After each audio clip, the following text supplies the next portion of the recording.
খবরটা ছিল অক্ষরে অক্ষরে সত্যি। এর আগে ৪৩ ডিসেম্বরের এক সন্ধ্যায় এক অচেনা আগন্তুক কলকাতায় এক উডবার্ন পার্কের বাড়িতে আমার সঙ্গে দেখা করতে এসেছিলেন। তিনি আমায় বলেন, আমার প্রতি আপনি সম্পূর্ণ বিশ্বাস রাখতে পারেন। কিছুদিন আগে খোদ নেতাজির নির্দেশে আমাদের একটি দল জাপানি সাবমেরিনে করে গোপনে কাথিয়াবার উপকূলে এসে নেমেছে। তারপর পরিকল্পনা অনুযায়ী সবাই বিভিন্ন দিকে ছিটকে পড়েছেন। নিজের বক্তব্যের সমর্থনে নেতাজির একটি চিঠিও তিনি দেখান, যা দেখলেই আমি সব বুঝতে পারবো বলে নেতাজি বলেছেন। এখানে জানিয়ে রাখা দরকার, নেতাজির অন্তর্ধানের মাস কয়েক বাদে ভগৎরাম 1941-এর 31শে মার্চ শরৎচন্দ্র বসুর হাতে নেতাজির কিছু চিঠি ও নথিপত্র তুলে দিতে এসেছিলেন। এরপরই শরৎচন্দ্র আমায় বলেন, শার্দুল সিংহের কাছ থেকে তিনি খবর পেয়েছেন যে ভবিষ্যতে যাবতীয় গুরুত্বপূর্ণ নির্দেশ নেতাজি বাংলাতেই পাঠাবেন। যাই হোক, মাঝারি উচ্চতা, ফর্সা রং ও ঈষৎ কোকড়া চুলের ওই আগন্তুক নিজের নাম বলেন টি.কে. রাও। সিঙ্গাপুরে আজাদ হিন্দের প্রাদেশিক সরকার গঠনের ঘোষণার পর কি হয়েছে তিনি আমায় তার পুঙ্খানুপুঙ্খ বিবরণ শোনান। যে চিঠিটি আমার হাতে তিনি তুলে দিয়েছিলেন তাতে লেখা ছিল, একতা, বিশ্বাস, আত্মত্যাগ, Indian Independence League, Chancery Lane, Syonan, Shri Shri Kali Puja, 29 October 1943। পত্রবাহক বিশেষ জরুরি কাজে দেশে যাচ্ছেন। আমার বন্ধু, সহকর্মী ও সমর্থকেরা তার সাহায্য করলে আমি বিশেষ বাধিত ও সুখী হব। বিনীত শ্রী সুভাষচন্দ্র বসু।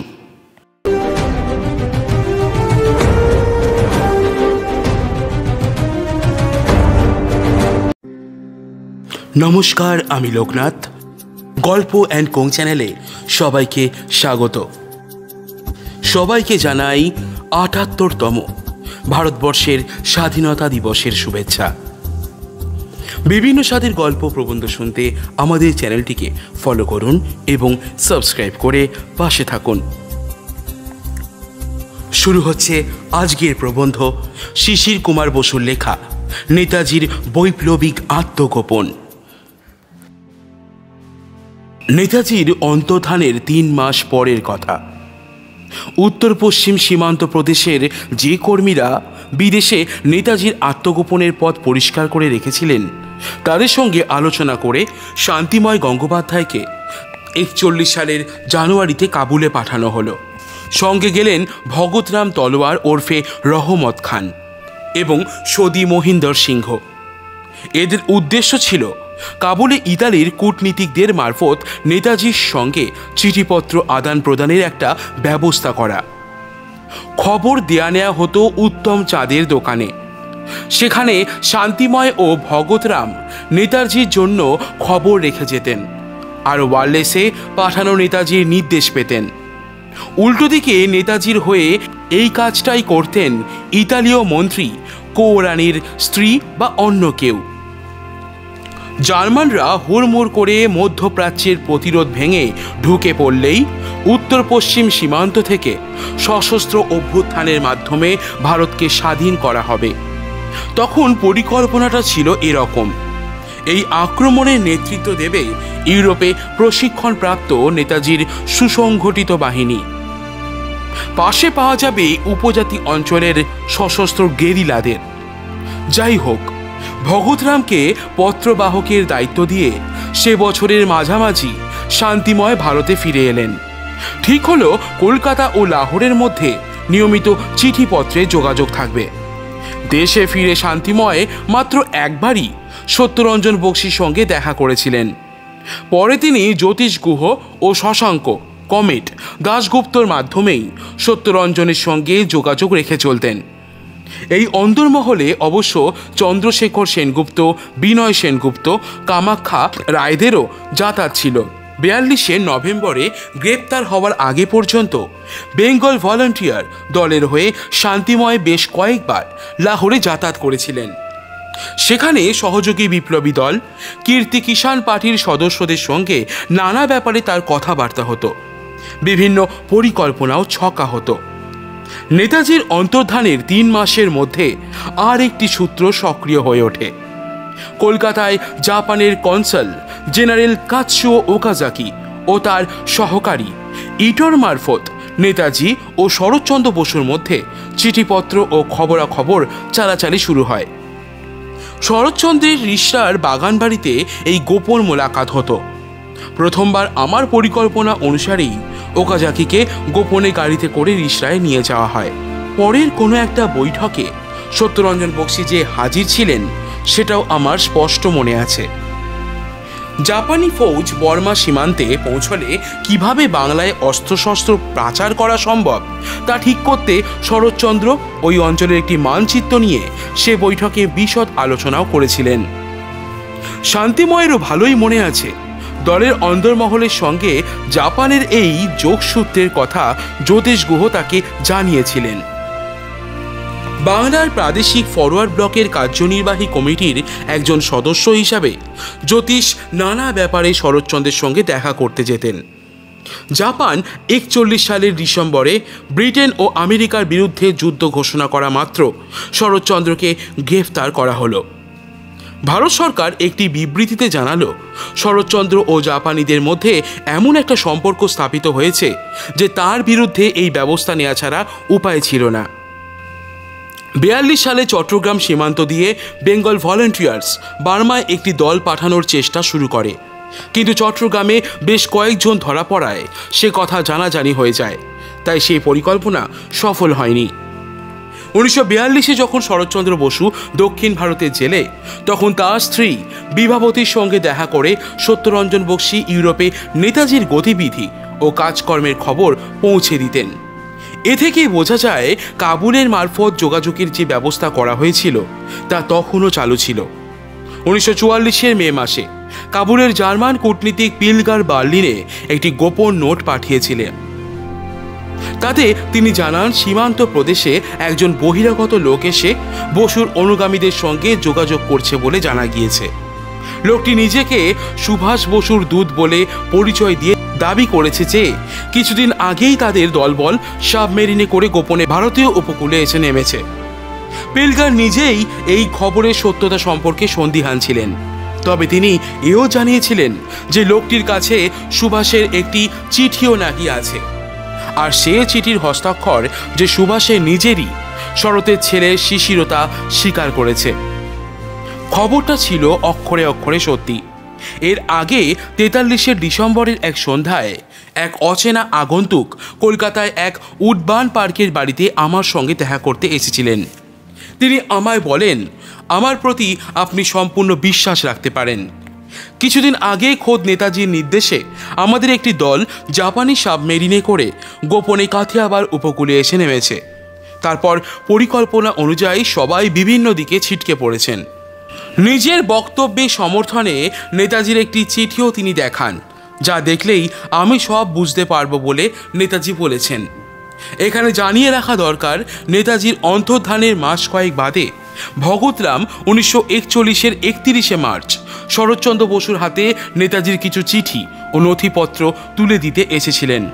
এরপরই শরৎচন্দ্র আমায় বলেন, শার্দুল সিংয়ের কাছ থেকে তিনি খবর পেয়েছেন যে ভবিষ্যতে যাবতীয় গুরুত্বপূর্ণ নির্দেশ নেতাজি বাংলাতেই পাঠাবেন।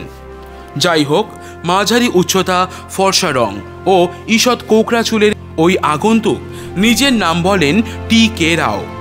সিঙ্গাপুরে আজাদ হিন্দের প্রাদেশিক সরকার গঠনের ঘোষণার পর কি কি হয়েছে তিনি আমায় তার পুঙ্খানুপুঙ্খ বিবরণ শোনান। যে চিঠিটি আমার হাতে তিনি তুলে দিয়েছিলেন তাতে লেখা ছিল, একতা, বিশ্বাস, আত্মত্যাগ, Indian Independence League, Chancery Lane, Syonan, Shri Shri Kali Puja, 29 October 1943। পত্রবাহক বিশেষ জরুরি কাজে দেশে যাচ্ছেন। আমার বন্ধু, সহকর্মী ও সমর্থকেরা তার সাহায্য করলে আমি বিশেষ বাধিত ও সুখী হব। বিনীত শ্রী সুভাষচন্দ্র বসু। চিঠিটি যে জাল নয় তা নিয়ে অবশ্য আমার কোনো সন্দেহই ছিল না। তাছাড়া রাওয়ের কথাবার্তা শুনে তাকে অবিশ্বাস করার কোনো কারণ খুঁজে পাইনি। নেতাজির নির্দেশ অনুযায়ী রাও 3-4 জন ব্যক্তির সঙ্গে আমায় দেখা করতে বলেন, যাদের কাছ থেকে প্রয়োজনীয় সাহায্য মিলতে পারে। রাও যাদের নাম বলেছিলেন তারা হলেন সত্যরঞ্জন বক্সী, সুরেশচন্দ্র মজুমদার, অতুল চন্দ্র কুমার এবং খুব সম্ভবত সুধীর চন্দ্র রায়চৌধুরী। কিন্তু এরা সবাই তখন হয় জেলে বা কলকাতার বাইরে, কেউ আবার অসুস্থ। তাই আমি ভাববার জন্য কিছুটা সময় চেয়ে নিলাম। ঠিক হলো পরদিন মেট্রো সিনেমার সন্ধ্যের শোতে রাওয়ের সঙ্গে আবার আমার দেখা হবে। এরই মধ্যে মা বিভাবতীকেও চিঠিটি দেখিয়ে আমি পরখ করে নিলাম, আর এখন কিভাবে কি করা যায় সে ব্যাপারেও তার সঙ্গে পরামর্শ করলাম। শেষমেশ ঠিক হলো সত্যরঞ্জন বক্সীর ছোট ভাই সুধীর রঞ্জনকেই সব কথা খুলে বলা যাক। কারণ নেতাজি যে অনুগামীরা তখন গোপনে কাজ চালাচ্ছেন তাদের সঙ্গে যোগাযোগের এটাই ছিল সবচেয়ে ভালো রাস্তা। আমি সুধীর রঞ্জনের বাড়িতে গিয়ে নেতাজি চিঠি দেখিয়ে তার সাহায্য চাইলাম, কিন্তু এখানে একটা ছোট ভুল বোঝাবুঝি হলো। সুধীর ভাবলেন রাওয়ের সঙ্গে পরিচিত হতে তিনিও মেট্রো সিনেমায় আসবেন, অথচ আমি ভেবে রেখেছিলাম সিনেমায় আমি একাই যাব, আর রাওকে বলবো মক্কেলের ছদ্মবেশে ট্যাক্সের ঝামেলা মেটানোর ছুতোয় কলকাতা কর্পোরেশনে সুধীরের অফিসে দেখা করতে। আমি ও সুধীর ঠিক করে নিয়েছিলাম রাওকে আমরা ডাকবো প্রসাদ বলে। যাই হোক, খুব শীঘ্রই রাও একদিন বিকেলে কর্পোরেশনে সুধীরের অফিসে দেখা করতে গেলেন। কাজ যে ঠিকঠাক হয়েছে তা জানাতে রাও ওরফে প্রসাদ সুধীরের ঘর থেকে আমায় ফোনও করলেন। সুধীর বক্সী রাওয়ের কাছে জানতে চাইলেন তারা ঠিক কী চান। তার জবাবে রাও যা বলেছিলেন সেগুলো হলো: 1. সেনাবাহিনীর ওপর গোয়েন্দাগিরি, বিশেষত অ্যাংলো আমেরিকান বাহিনীর শক্তি, অস্ত্রশস্ত্র, যুদ্ধবিমান এবং কোথায় কত সৈন্য মোতায়েন হয়েছে তার খবরাখবর। নেতাজিকে এসব তথ্য জানানোর জন্য রাওয়ের কাছে একটি জার্মান ট্রান্সমিটার যন্ত্র ছিল। 2. আইএনএ বাহিনী যখন ভারতে ঢুকবে তখন যাতে বাংলাতেও গেরিলা কায়দায় ইংরেজির ওপর আক্রমণ চালানো যায় তার জন্য সাধারণ মানুষকে প্রশিক্ষণ। 3. যেসব সহকর্মী জেলে বন্দী, নেতাজির কাজকর্ম ও পরিকল্পনা সম্পর্কে তাদের ওয়াকিবহাল রেখে উদ্ধত করে তোলা। সুধীর বক্সী এ ব্যাপারে যোগাযোগ করেন রাতুল রায়চৌধুরীর সঙ্গে। তিনি আবার প্রয়োজনীয় সাংগঠনিক শক্তির জন্য ধীরেন সাহা রায়ের শরণাপন্ন হন। এদিকে 42 নভেম্বরে শান্তিময় গ্রেপ্তার হওয়ার পরেই ধীরেন নারায়ণগঞ্জ থেকে কলকাতায় চলে আসেন 2 সতীর্থ যুবককে সঙ্গে নিয়ে। এরা হলেন নীরেন রায় গোসাই ও চঞ্চল মজুমদার সত্যব্রত। 15 বলরাম বসু স্ট্রিটে এরা একটি বাড়ি ভাড়া করেন। বাড়িওয়ালা ও প্রতিবেশীদের সন্দেহ এড়াতে ধীরেন নিজের বিধবা বোন গিরিবালাকে সেই বাড়িতে এনে তোলেন। সুধীর বক্সী, রাতুল রায়চৌধুরী এবং ধীরেন সাহা রায়রা যখন নিজেদের মধ্যে ঘনিষ্ঠ যোগাযোগ রেখে চলেছেন, প্রাথমিক আলোচনা স্বার্থে সুধীর বেশ কয়েকবার রাওয়ের সঙ্গে দেখা করেন। পরিকল্পনা মাফিক সব কিছু ঠিকঠাক এগোচ্ছে কিনা তা জানতে 16B প্রিয়নাথ মল্লিক রোডে আমি প্রায়ই বক্সীদের বাড়িতে যেতাম। সুধীর, রাতুল ও ধীরেনের মনে হয় উপযুক্ত মুহূর্তে গেরিলা কায়দায় যুদ্ধ করতে নেতাজি গোপনে কোথায় অস্ত্রশস্ত্র পাঠাবেন তা আগে ঠিক করে রাখা দরকার। এই উদ্দেশ্যে 2 জায়গাকে বাছাও হয়, সন্দেশখালি ও রায়মঙ্গল। ওই এলাকায় প্রায় 50 জন মাঝির সঙ্গে কথাবার্তা বলে সব ব্যবস্থা পাকা করে ফেলা হয়। অগ্রিম হিসাবেও মাঝিদের কিছু টাকা পয়সা দেওয়া হয়। এমনকি সীমান্ত পেরিয়ে অস্ত্র আনবেন যে কর্মীরা তাদের আস্তানারও ব্যবস্থা করা ছিল।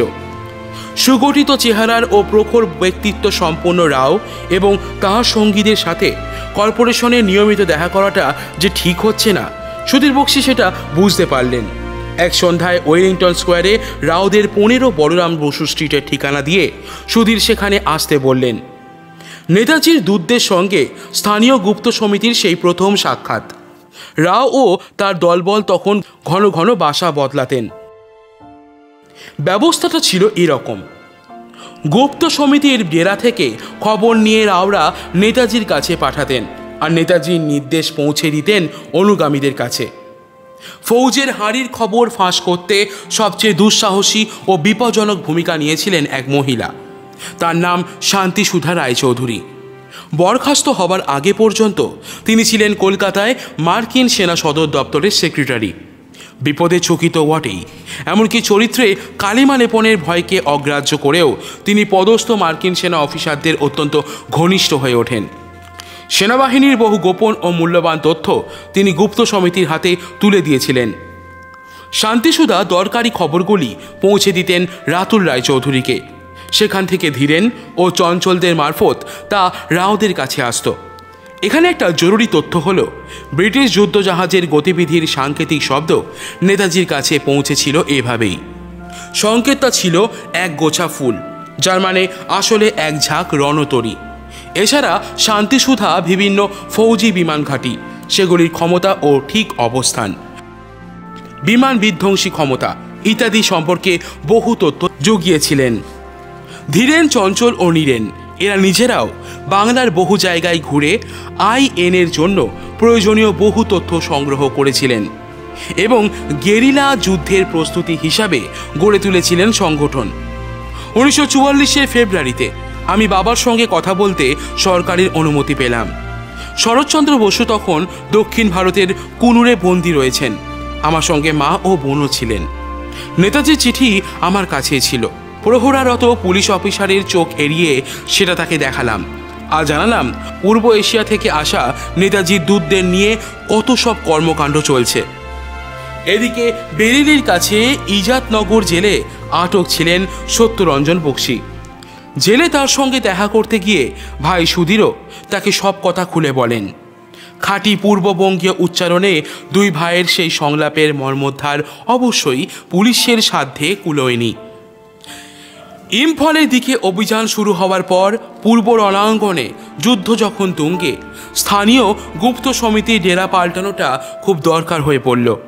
এখানেই তখন রাও ও তার দলবল আসত। অতএব চিতপুরের শিব ঠাকুর লেনে একটি বাড়ির 4 তলায় একটি ফ্ল্যাট ভাড়া নেওয়া হলো। এখন যেখানে রবীন্দ্রভারতী বিশ্ববিদ্যালয়, বাড়িটি ঠিক তার উল্টো দিকে। রাও ও তার সঙ্গী সাথীরা এই নতুন ঠিকানাতেও প্রায়ই আসতেন এবং দরকারি খবরাখবর নিয়ে নেতাজিকে তা জানিয়ে দিতেন। দূতদের মারফত নেতাজি বহু রেডিও বার্তাও পাঠাতেন। সুধীর বক্সীদের কাছে দেখা এমন 2টি বার্তার কথা আমার এখনও মনে আছে।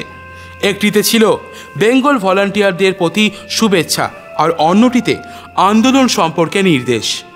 সীমান্তের ওপারে তিনি যে সংগ্রাম চালাচ্ছেন সেদিকে বাংলার মানুষের দৃষ্টি আকর্ষণের কথাও বলা ছিল। সেই নির্দেশ অনুসারে ইন্ডিয়ান ন্যাশনাল আর্মির নামে নেতাজির ছবি সংবলিত বহু প্রচারপত্র জেলায় জেলায় কর্মীদের কাছে বিতরণ করা হয়েছিল। তাদের বলা হয়েছিল কলকাতা থেকে নির্দেশ এলে প্রয়োজনে মুহূর্তে তা মানুষের মধ্যে বিলি করতে। যশোর, খুলনা ও চট্টগ্রাম দিয়ে ডুবোজাহাজ নিরাপদে কোন পথে ঢুকতে পারে সে সম্পর্কেও নেতাজি জানতে চেয়েছিলেন। যুদ্ধের তীব্রতা বাড়তেই গোটা দলের কাজ ও ব্যস্ততাও বহুগুণ বেড়ে গেল। শিব ঠাকুর লেনের 2 কামরার ছোট্ট ফ্ল্যাটটি এক সুদূর প্রসারী বৈপ্লবিক কর্মকাণ্ডের কেন্দ্রে পরিণত হলো। বেঙ্গল ভলান্টিয়ারের আর এক সক্রিয় সদস্য ও সরকারি চাকুরে অনিল রায় দাদা ও বৌদির সঙ্গে ওই বাড়িরই একটি অংশে থাকতেন। যাই হোক, কাজের ঝুঁকি ও দায়িত্ব দুই যখন সাংঘাতিক বেড়ে গেল, ধীরেনের বোনকে পাঠিয়ে দেওয়া হলো ঢাকায়। এই পরিস্থিতিতে নেতাজি খবর পাঠালেন, জেলে যে সহকর্মীরা আছেন তাদের সঙ্গে এবার যোগাযোগের সময় এসেছে। বিশেষত সত্যগুপ্ত ও জ্যোতিষ জোয়ারদারকে জেল ভেঙে আগুয়ান আইএনএ বাহিনীর সঙ্গে যোগ দিতে প্রস্তুত থাকতে বলা হলো। এই উদ্দেশ্যে নীরেন রায়কে মুসলিমের ছদ্মবেশ ধরতে হলো। তিনি দাড়ি রাখলেন, সঙ্গে পরলেন মানানসই পোশাক। বক্সা বন্দি নিবাসে শামশেদ নামে এক ওয়ার্ডারের সঙ্গে নীরেনের থাকার ব্যবস্থা হলো। শ্যামশেদের সাহায্যেই নীরেন বন্দি নিবাসের খেলার মাঠে সত্যগুপ্ত, জ্যোতিষ জোয়ারদার ও অন্যদের সঙ্গে দেখা করে নেতাজির বার্তা পৌঁছে দিলেন। বক্সা থেকে নীরেন ফিরে আসার পর নানা ঘুরপথে বন্দীদের সঙ্গে খবর বিনিময় হতো। ঠিক হলো উপযুক্ত সময় বন্দীরা যখন জেল ভেঙে পালাবেন, বন্দিনিবাসে তাদের জন্য ঘোড়া তৈরি থাকবে। এদিকে মে মাসেই সেবার বর্ষা চলে এলো। মাসের মাঝামাঝি রাও ও তার সঙ্গীরা শিব ঠাকুর লেনের আস্থানায় এসে জানালেন নেতাজি খবর পাঠিয়েছেন যে এই ঘোর বর্ষায় আইএনএ ও জাপানি সৈন্যদের পক্ষে অভিযান চালানো সম্ভব নয়, তবে বর্ষা থামলেই অভিযান আবার শুরু হবে। এই খবরটা আমায় জানান সুধীর বক্সী। আমরাও তখন ধরে নিলাম পুজোর সময়ই তাহলে চূড়ান্ত আক্রমণ হবে। এ খবর পাওয়ার দিন কয়েক বাদে রাওরা একদিন এসে ধীরেন ও চঞ্চলকে হিন্দুস্তান ইন্স্যুরেন্স বিল্ডিংয়ের উল্টো দিকে একটা হোটেলে নিয়ে গেল। ধীরেন ও চঞ্চলের কাছে নেতাজিকে জানানোর মতো সেনাবাহিনীর কিছু গোপন তথ্য ছিল। সরু গলির ভেতর সেই হোটেলের 4 তলার একটি ঘরে তাদের সামনেই রাওরা নেতাজিকে সেই খবর পাঠালেন। পরে আবার কবে এভাবে বসা হবে তা নিয়ে সুধীর বক্সির সঙ্গে কথা বলা হবে স্থির হলো। ধীরেন ও চঞ্চল শিব ঠাকুর লেনের বাসায় ফিরলেন মাঝরাত নাগাদ। কিন্তু পাড়ায় ঢোকা মাত্র বিরাট পুলিশ বাহিনী দেখেই তারা প্রমাদ গুনলেন। বিবেকানন্দ রোডে অনিল রায়ের যে গয়নার দোকান ছিল তার কর্মচারীরা জানালো যে ধীরেনদের ফ্ল্যাটে পুলিশ তল্লাশি চালিয়েছে, নীরেনকে গ্রেফতার করা হয়েছে। আর পুলিশের সঙ্গে প্রবল ধস্তাধস্তির পর তাদের অল্প বয়সী সঙ্গী গোপাল সেন 4 তলার বারান্দা থেকে পড়ে গেছে। কর্মচারীরা আরও জানালো পুলিশ এখনো বাড়ির ভেতরেই আছে। ধীরেন ও চঞ্চল সঙ্গে সঙ্গে ওই তল্লার থেকে গা ঢাকা দিলেন এবং সহকর্মীদেরও খবর পাঠালেন তারা যেন ভুলেও ও পথ না মারায়। সুধীর বক্সিকেও সব জানানো হলো। পরিমল রায়চৌধুরী তাদের টাকির বাড়িতে ধীরেনদের থাকার ব্যবস্থা করলেন। রাও ও তার দলবলের যেহেতু কোনো স্থায়ী ঠিকানা ছিল না, তাই ধীরেনদের সঙ্গে তাদের যোগাযোগ ছিন্ন হয়ে গেল। এর মধ্যেই মায়ের সঙ্গে দেখা করতে সুধীর বক্সি গেলেন বরিশাল। সুতরাং রাও তারও দেখা পেলেন না। শিব ঠাকুর লেনের বাড়িতে তল্লাশির পর সুধীর আমায় জানান নেতাজি তার দূতদের বিভিন্ন দিকে ছড়িয়ে পড়তে বলেছেন, কারণ পুলিশ এখন ধীরে ধীরে তদন্তের জাল গুটিয়ে আনছে। তাছাড়া ওই ঘটনা ঠিক পরেই সুধীর আমার সঙ্গে কলকাতা মেডিকেল কলেজে দেখা করে আহত গোপাল সেনের ব্যাপারে খোঁজ খবর নিতে এসেছিলেন। আমি তখন ডাক্তারি ছাত্র। গোপালের কিছু খবর তাকে এনে দিতে পেরেছিলাম। সে বছর মে জুন মাস থেকে টানা সেপ্টেম্বর পর্যন্ত পুলিশও আমাদের পেছনে ছায়ার মতো লেগেছিল। সেপ্টেম্বরে মনোহরপুকুর রোডের একটি বাড়িতে ধীরেন পুলিশের হাতে ধরা পড়ল। প্রায় একই সময়ে বরিশালে গ্রেফতার করা হলো সুধীর বক্সিকে। কয়েকদিন পরেই মেডিকেল কলেজে যাওয়ার পথে রাস্তা থেকে পুলিশ আমায় তুলে নিল। সবাইকেই একসাথে পাঠানো হলো কুখ্যাত লাহোর জেলে। নীরেন রায় পরে তাদের শিব ঠাকুর লেনের ডেরায় পুলিশি হানার যে বিবরণ দিয়েছিলেন তা এরকম। ধীরেন ও চঞ্চল রাওদের সঙ্গে বেরিয়ে যাওয়ার আধ ঘন্টার মধ্যেই সাদা পোশাকের পুলিশ আচমকা বাড়িটি ঘিরে ফেলল। বাড়িতে তখন একগাদা দরকারি মানচিত্র ও কাগজ। নীরেন ও গোপালকে বলা ছিল প্রাণ গেলেও তারা যেন এই মূল্যবান কাগজগুলো হাতছাড়া না করে। পুলিশ দেখেই নীরেনরা সজোরে ঘরের দরজা এঁটে দেয়। দরজায় পিঠ ঠেকিয়ে দাঁড়ান নীরেন, আর গোপাল কাগজপত্র পোড়াতে শুরু করে। অপেক্ষাকৃত নিরীহ একটা ভারতের রেল ও সড়ক মানচিত্র ছাড়া সে প্রায় সবই পুড়িয়ে ফেলতে পেরেছিল। ইতিমধ্যে পুলিশ দরজা ভেঙে ঘরে ঢুকতেই ধস্তাধস্তি শুরু হয়ে গেল। পুলিশ নীরেনকে ধরে ফেলে, আর সেই ফাঁকে ম্যাপগুলো হাতে নিয়ে গোপাল 4 তলার বারান্দা থেকে ঝাঁপ দেয় কিংবা পড়ে যায়। তার শেষ কথা ছিল আমি বেঁচে থাকতে কারো হাতে এগুলো তুলে দেব না। গোপাল সে কথা রেখেছিল। আঘাতে চূর্ণ বিচূর্ণ গোপালের সেই বিক্ষিত দেহের একটি ছবি পরে লাহোর জেলে সুধীর রঞ্জন বক্সিকে দেখানো হয়। শুনছিলেন শিশির কুমার বসুর লেখা প্রবন্ধ নেতাজির বৈপ্লবিক আত্মগোপন। এই প্রবন্ধটি 1997 খ্রিস্টাব্দে আনন্দবাজার পত্রিকায় ক্রোড়পত্রে প্রকাশিত হয়েছিল। বিভিন্ন স্বাদের গল্প প্রবন্ধ শুনতে আমাদের চ্যানেলটিকে ফলো করুন এবং সাবস্ক্রাইব করে পাশে থাকুন। দেখা হচ্ছে আপনাদের সাথে নতুন একটি গল্প নিয়ে। ভালো থাকবেন আপনারা সবাই।